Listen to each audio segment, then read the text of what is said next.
You may have heard about the recent launch of Lentor Mansion having 75% sold over their first weekend launch. This can be alarming to many, especially with this development being the first that falls under the new URA ruling of harmonization in floor area definitions. The key question is, how does this affect the future market sentiments? And what can we do to make the best use of this new ruling?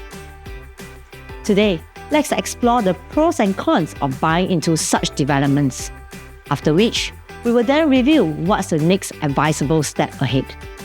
Let's take a look at the PSF difference. I'm sure most buyers will be hopeful that since developers are bidding the land lower, will the PSF also be possibly revised down? Well, quite the reverse.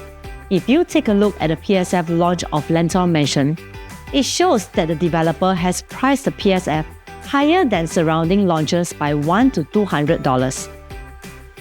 The reason will be not just rising construction and labor costs, but also a huge reduction in profitable areas like strata or void spaces, aircon ledges, and curtain walls. As all of this now has to be included in the GFA calculation, developers have no choice but to charge higher for PSF in order to justify for their costs. Having said that, 50% of the inventory in Lentor are not within the harmonization ruling. And what can be the implications in 4 years' time when all of these inventories are out in the market? It is essential to notice that the resale buyers will first search on property portals, filter the properties based on location, filter based on floor size, and bedroom types. Most buyers who's looking for a 3-bedder will likely search for 900 square feet and above, or some may even start with 1,000 square feet and above. As such, am I right to say that plenty of these efficient-sized 3-bedders in Lentor Mansion will be noticed only at a later stage if these buyers hadn't found something they like? Another potential challenge could be when these units are in the market at the same time. The quantum can seem to be lower by a little, but the PSF will now make a significant difference.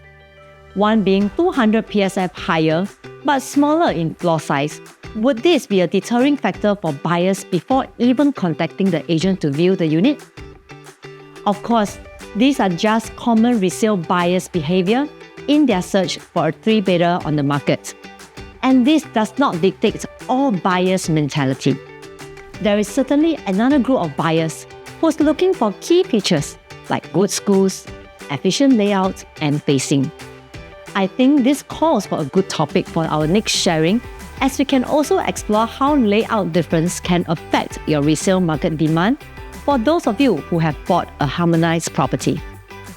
For those of you who are still looking around, there are still a few developments that is not part of the new ruling and presents itself as a great opportunity to enter into.